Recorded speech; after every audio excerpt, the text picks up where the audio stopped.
Hotel বলে hotel, সে এক এলাহি ব্যাপার। গাছ থেকে খানকতক বড় লণ্ঠন ঝুলছে।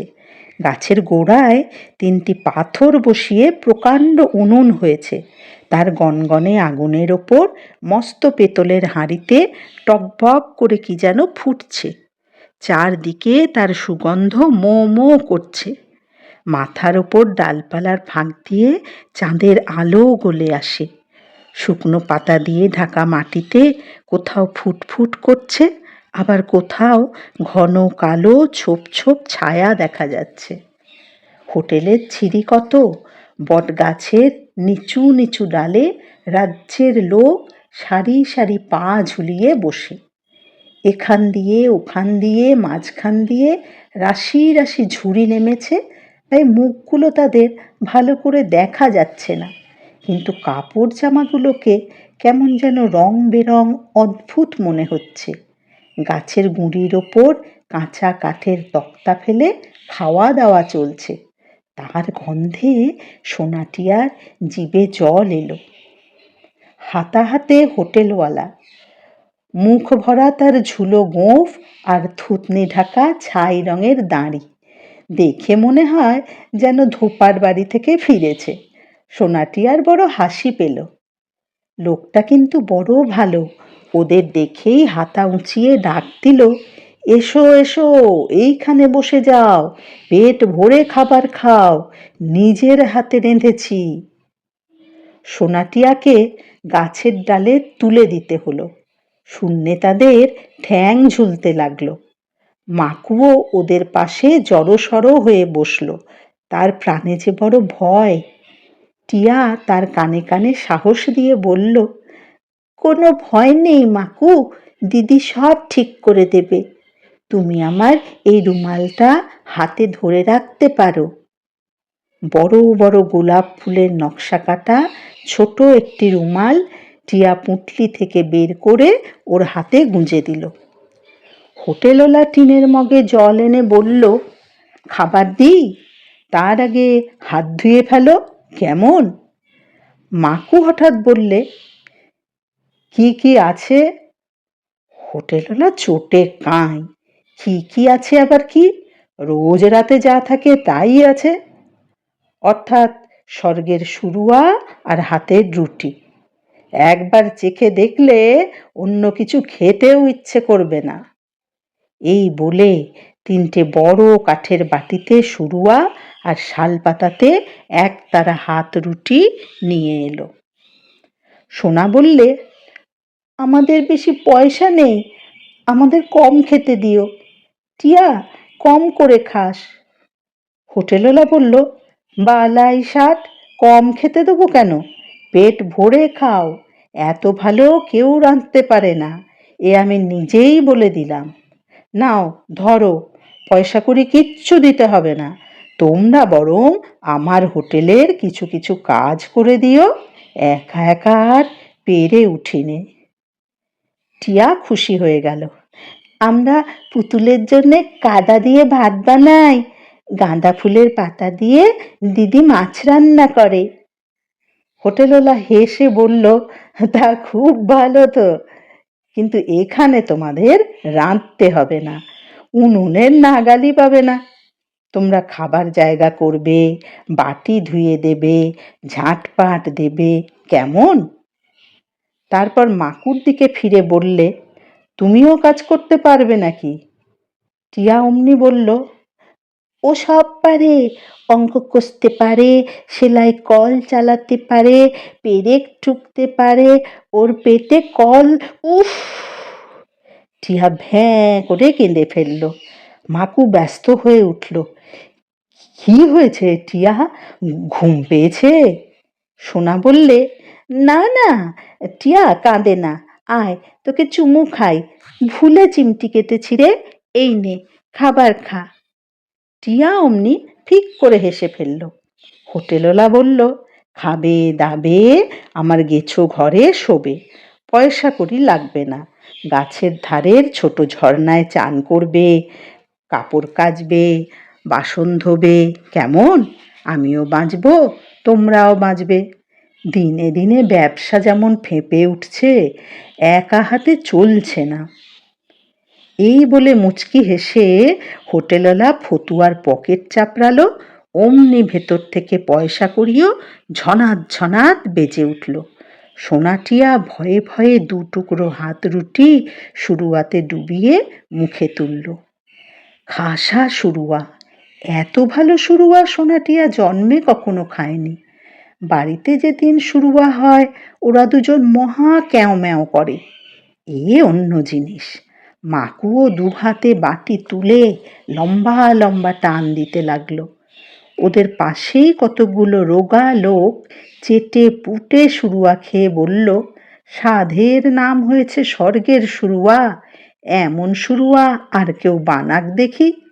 আগের মালিক রাবিশ রাঁধত, সবাই রেগে যেত।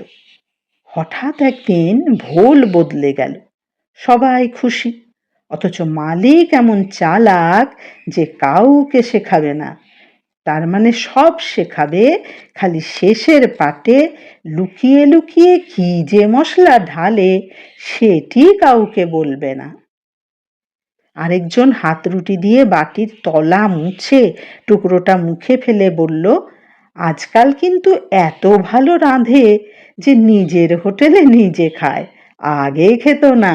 বলতো, ওসব খেয়ে যদি আমার ব্যামো হয় তখন তোদের জন্য রাঁধবে কে শুনি।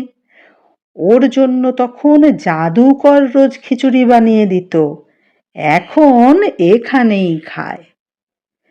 তাই শুনে হোটেলওয়ালা হেসে ফেলল, তার খাবো না, এত ভালো খাবার আর কোথায় পাবো সেইটে বলো।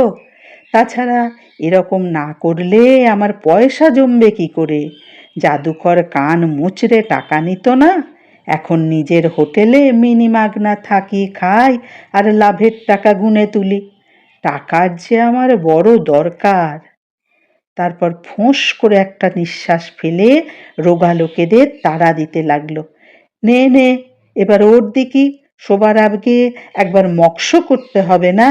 শেষটা গায়ে এমনি গতর লেগে যাবে যে আর দরাবাজির খেলা দেখাতে হবে না। এখন ওর দেখি সব। অমনি ঝুপঝাপ করে যে যার গাছের ডাল থেকে নেমে পড়ল। নিমেষের মধ্যে তক্তা তুলে গুঁড়ি হটিয়ে তারা অনেকখানি ফাঁকা জায়গা করে নিল। সেখানে মগডাল অবধি উঁচু, যেন সার্কাসের তাঁবুর ছাদ। সরসর করে জনা পাঁচেক ডালপালা বেয়ে উঠে পড়ল। ওপরে কোথায় যেন দড়ি ধরা গুঁজা ছিল, দেখতে দেখতে টান করে দড়ি বাঁধা হয়ে গেল।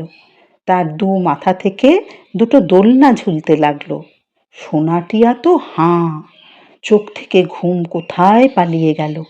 মাকুকে খোঁচা দিয়ে বলল তারা, দেখো মাকু, দেখো মগডাল থেকে উল্টো হয়ে ঝুলছে কেমন, দেখো রে। সত্যি সত্যি একজনের হাত ধরে একজন ঝুলে নিমেষের মধ্যে নিচের মাটিতে যারা ছিল তাদেরও টপ টপ করে ওরা তুলে নিল। তারপর হোটেলওয়ালা তাল দিতে লাগলো, আর দড়ির ওপর সে যে কত দৌড়, কত ঝাঁপ, কত ডিগবাজি, কত নাচ। চমকে গিয়ে জিভ কামড়ে মাঝখানে টিয়া একটু কেঁদে নিল। তারপরে ওপর থেকে ঝুপঝাপ করে একজনের পিঠে একজন যেমনি নেমে পড়ল, টিয়াও না হেসে পারল না। খেলা শেষ হলে হোটেলওয়ালা ওদের পাশে পা ঝুলিয়ে বসে পড়ে বলল, মক্স না করলে কি চলে? ওরা সার্কাসের লোক, বিদ্যা ভুলে গেলে খাবে কি? খুঁচিয়ে তাই অভ্যাস করাই। এবার চলো, গেছো ঘরে, শোবে চলো, চোখ তোমাদের জড়িয়ে আসছে। ছোট একটি হাই তুলে সোনা বলল, বাসন ধোবো না? আমরা তোমার চাকর না? হোটেলওয়ালা সোনাকে টপ করে কোলে তুলে বলল, তোমাদের যে এক বেলার চাকরি, দুবেলা চাকর রাখার সঙ্গতি কোথায় আমার? তারপর মাকুকে বলল, নাও টিয়াকে নিয়ে চলো। গাছের গায়ে সিঁড়ির মতো খাঁজ কাটা, ৮-১০টা ধাপ উঠতেই ডালপালার মধ্যে কাঠের তক্তা দিয়ে কি সুন্দর ঘর। বাতাস বইলে দোলনার মতো দোলে। শুকনো পাতার উপর নীল চাদর বিছানো। পুঁটলি মাথায় দিয়ে শোবা মাত্র সোনাটিয়ার ঘুমে চোখ বুজে এলো। কিন্তু ঘুমের মধ্যে মাকু যদি পালায়, অন্ধকারে ঘোর জঙ্গলে হঠাৎ চাবি ফুরিয়ে এলিয়ে পড়লে শেয়ালে কিংবা খরগোশে যদি মাকুকে টেনে নিয়ে যায়, যেন মনে হলো মাকু ঘুমিয়েছে। পুঁটলির মুখের বড় সেফটিপিন দিয়ে নিজের ফ্রকের সঙ্গে সোনা মাকুর জামার কোণটা এঁটে দিয়ে ঘুমিয়ে পড়ল। মাকুর রাতে পালানো বন্ধ হলো। দক্ষিণ হাওয়ার দোল খেয়ে খেয়ে সারা রাত সোনাটিয়া ঘুম দিল। জাগলো যখন সকালবেলায় পাখির গানে কান ঝালাপালা হলো আর ডালপালার ফাঁক দিয়ে সূর্যের আলো চোখে এসে লাগলো। চোখ খুলেই সোনা দেখে সর্বনাশ হয়ে গেছে। সেফটিপিন দিয়ে ফ্রকের সঙ্গে আটা মাকুর জামাটা পরে আছে, কিন্তু মাকু নেই। মাকু মাকু করে কেঁদে ফেলল সোনা। তাই শুনে মাকু, মামনি, বাপি আর আম্মার জন্যে টিয়াও মহা কান্না জুড়ে দিল। কান্না শুনে গাছ বেয়ে মাকু, হোটেলওয়ালা, সং আর 7 জন দরাবাজির ওস্তাদ ওপর উঠে এলো। সং বলল, ধেত, তোদের মতো বোকা তো আর দেখিনি। চাকরটা কি হাত মুখও ধোবে না, খাবে দাবেও না নাকি? এক্ষুনি জাদুকরের জাদু হবে আর তোরা চ্যাঁ ভ্যাঁ করছিস। এরা কি রে? অমনি সোনাটিয়া লাফিয়ে উঠল। কোথায় জাদুকর? কখন খেলা হবে? মাকু বলল, তোমরা হাত মুখ ধুয়ে দুধ রুটি খেয়ে উঠলে তারপর। টিয়া বলল, আকাশ থেকে পরিদের রানীকে নামাবে? সোনা বলল, চুপ পোকা। মাকু যেন একটু ঘাবড়ে গেল, বলল, আচ্ছা চলো তো নিচে। সোনা মাকুর পিঠে হাত বুলিয়ে বলল, না মাকু না, পরিদের রানী ভালো না, আমরা দেখতে চাই না। সং বলল, ও মা, চাই না আবার কি? একবার দেখলে মুন্ডুটি ঘুরে যাবে, চলো না একবার। একবার একটি কলের মানুষ। সোনাটিয়া দুজন এইখানে 2 হাত দিয়ে সঙের কথা বন্ধ করে দিল। সং তো এমনি অবাক হলো যে তার গাল থেকে 2 বড় বড় আঁচিল খুলে পড়ে গেল। সেগুলোকে তুলে নিয়ে সং আবার যার যেখানে টিপে বসিয়ে দিল। চাকরির কথা ভুলে গিয়ে সোনাটিয়া খেতে বসে গেল। মাকু তাদের ডালের ওপর তুলে দিয়ে কাজে লেগে গেল। সোনা টিয়াকে ফিসফিস করে বলল, লোকের সামনে ওকে মাকু বলে ডাকিস নে, তাহলে ধরে নেবে। আর সবাই কখন খেয়ে যে যার নিজের কাজে চলে গেছে। বটতলার হোটেল খাঁ খাঁ করছে। মাকুকে হোটেলওয়ালা বললে, ওরা খেতে বসুক, তুমি 3 জনের হয়ে খেতে দাও, কেমন? কি যেন নাম তোমার? তারপর সবাই মিলে জাদুকরের খেলা দেখা যাবে। সোনা একবার টিয়ার দিকে একবার মাকুর দিকে চেয়ে বলল, ওর নাম বেহারি, ও জাদুর খেলা দেখতে চায় না। টিয়া আর আমি দেখব, ও ঝর্ণায় বাসন ধোবে। কিন্তু মাকু কিছুতেই রাজি হয় না, বলে, আমিও টপ করে কাজ সেরে নিয়ে জাদু দেখব। বেহারি বললে কেন? টিয়া বলল, ছি, তাড়াতাড়ি করে বাসন ধোয় না, তাহলে ভেঙে যায়। বেহারি আমাদের বাড়িতে বাসন ধোয়। মাকু বলল, কাঠের বাসন আবার ভাঙে নাকি? আমি খেলা দেখব, আকাশ থেকে পরিদের রানী নামানো দেখব। অমনি সোনাটিয়ার সে কি কান্না, না না না, ও জাদু দেখবে না, ও হোটেলওয়ালা, ওকে যেতে বলো। হোটেলওয়ালা মহা ফাঁপড়ে পড়ে গেল। দেখো বাপু, বনের মধ্যে বাঁশতলায় আমি খরগোশ ধরবার ফাঁদ পেতেছি, সেখানে গিয়ে তুমি বরং খরগোশ পড়ল কিনা দেখে এসো। বুড়ো হাবড়া, নাই বা দেখলে জাদুর খেলা। অমনি সোনা জানতে চাইল, খরগোশ ধরা কেন? কি হবে খরগোশ দিয়ে? শুনে সঙের কি হাসি। কি আবার হয় খরগোশ দিয়ে? কালিয়া হবে, মালিকের রান্না, খরগোশের কালিয়া একবার খেয়ে দেখো। সোনা টিয়ার দম বন্ধ হয়ে এলো। চাপা গলায় টিয়া বললে, কি রকম খরগোশ? সাদা, লাল চোখ? বলে দুজনে দুহাতে চোখ চেপে ধরে হাপুস নয়নে কাঁদতে বসে গেল। সং বললে, ভেলা রে দামোদর নদী, আরে না না, সব খরগোশ কি আর সাদা হয়? কি বলো মালিক? হোটেলওয়ালা মাকুকে বললে, দেখো বেহারি, সাদা খরগোশ পেলে দুটি এনো, এরা পুষবে, বাকি ছেড়ে দিও।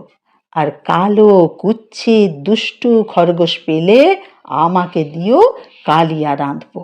আহা, দুষ্টু কালো খরগোশের কালিয়া যে না খেয়েছে তার জন্মই বৃথা। মাকু ওদের কানে কানে বলল, কোনো ভয় নেই, সাদা খরগোশ আমি সব ছেড়ে দেব। টিয়া বললে, সব ছাড়বে না মোটে, দিদি আর আমি দুটোকে পুষবো। আমারটার নাম গঙ্গা, দিদিরটার নাম যমুনা। সোনা বললে, ধুত, আমারটার নাম গঙ্গা, তোরটার নাম যমুনা। এই বলে দিল টিয়ার কান ধরে এক টান।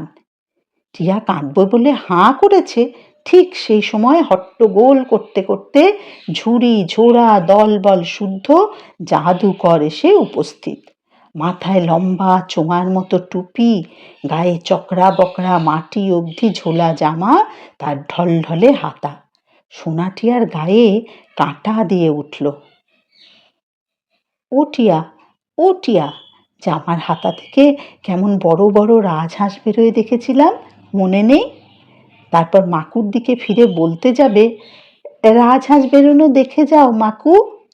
কিন্তু মাকু ততক্ষণে চলে গেছে। জাদুকর গোছগাছ করছে, দু চারজন দর্শকও এসে জুটেছে। এদিকে হোটেলওয়ালা হন্তদন্ত হয়ে গাছের গোড়ায় কি যেন খুঁজে বেড়াচ্ছে। সোনা জিজ্ঞেস করল, কি খুঁজছো বলো না? টিয়া একবার বাপির গাড়ির চাবি খুঁজে দিয়েছিল। টিয়া খুশি হয়ে গেল, সেই যে আমার মশলার কৌটা খুঁজে দিয়েছিলাম মোড়ার তলা থেকে। অমনি আম্মার কথা মনে পড়াতে দুজনের গলা টনটন করে উঠেছে। তাদের চোখে জল দেখে হোটেলওয়ালা বললে, ছি, কাঁদে না, আজ যে আমার জন্মদিন, আজ রাতে ভোজ হবে, ঘাস জমিতে সার্কাস হবে, তাই এরা এত মহড়া দিচ্ছে, তাও জানো না? শুনে সোনাটিয়া মহা খুশি। তার দাড়িতে চুমু খেয়ে ওরা বললে, তাহলে কি দেব তোমার জন্মদিনে? টিয়া পুঁটলি খুলে একটা ছোট কাঁচি বের করে বলল, এটাই নাও তোমার জন্মদিনে স্নেহের সোনা টিয়া। সোনার চোখ গোল হয়ে গেল। ও মা, টিয়া কি দুষ্টু মেয়ে! এইটা না মামনির নখ কাটার কাঁচি? মামনি যদি রাগ করে? ছি টিয়া, মামনির কাঁচি নেয় না। হোটেলওয়ালা ব্যস্ত হয়ে উঠল, না না, কাঁচি দিয়ে আমি কি করব? নখ ফক আমি আদপেই কাটি না। তার চেয়ে বরং আমার হারানো জিনিসটা খুঁজে দিও কেমন? সেটা না পেলে আমার সর্বনাশ হয়ে যাবে। ওরা ওকে ছেঁকে ধরল। কি হারানো জিনিস বলো মালিক? হোটেলওয়ালা বললে, এখন নয়, জাদু খেলার পর দুপুরে রান্না চাপাবো, তোমরা আলু সেদ্ধর খোসা ছাড়িয়ে দেবে, তখন বলবো। এখন খেলা দেখো, নইলে ওরা মক্স করবে না, তাহলে সব ভুলে যাবে। সার্কাসে খেলা দেখাতে পারবে না, খেতে পাবে না ওরা, তখন সবাই শুকিয়ে মরে যাবে। এই বলে দাড়ি দিয়ে মালিক একবার চোখ মুছে নিল। সোনা বলল, সার্কাসের লোক তো বনের মধ্যে কেন? হোটেলওয়ালা দীর্ঘ নিঃশ্বাস ফেলে বলল, বলেনি বুঝি সং? নতুন তাঁবু কিনে, বড় ঝাড়বাতি কিনে, সকলের নতুন পোশাক বানিয়ে, চারদিকে নতুন খেলার বিজ্ঞাপন দিয়ে, খেলা শুরু হবার আগেই কোনো জিনিসের দাম না দিয়ে, কাউকে কিছু না বলে ওদের অধিকারী মশাই যে পালিয়েছে। দোকানদাররা থানায় খবর দিয়েছে, জিনিসপত্র সব টেনে নিয়ে আটক করেছে। অধিকারী মশাই নিখোঁজ, তাই এদের নামেই পরোয়ানা বের করেছে। দেখা পেলেই ধরে নিয়ে ফাটকে দেবে। তাই এই জঙ্গলের মধ্যে ওরা গা ঢাকা দিয়ে আছে। আমি খাওয়াই দাওয়াই, যেটুকু পারি মওড়া দেওয়াই, দুঃখী লোকেদের সাহায্য করতে হয়। আরও কি বলতে যাচ্ছিল হোটেলওয়ালা, কিন্তু তখনই পোঁ শব্দ করে জাদুকরের সাকরের বাঁশিতে টান দিল, আর সঙ্গে সঙ্গে মাটির ওপর জড়ো করা মোটা দড়িগাছা কিলবিল করে জ্যান্ত হয়ে উঠল। জাদুকর তখন শূন্যে হাত ছুঁড়ে সুর করে বলল, তোমরা সবাই চুপ, লাগ ভেগলকি লাগ, আকাশপানে তাগ, তার হাঁকড়া পাখি পাকড়া, লাইম্মা পড়ে ঝোপ। সঙ্গে সঙ্গে সাঁ করে দড়ির একটা মাথায় ঢিল ফাঁসের মতো লেগে সব শুদ্ধ মগডাল অবধি উঠে আবার শোঁ করে নেমে এলো। সোনা অবাক হয়ে দেখল, কোত্থেকে কখন একটা কালো টাট্টু ঘোড়া এসে দাঁড়িয়েছে, কেউ দেখেনি। তারই পিঠে ঝুপ করে যখন দড়িগাছা নামলো, টাট্টু ঘোড়ার সোনালি জিনের ওপর দাঁড়িয়ে স্বয়ং পরীদের রানী।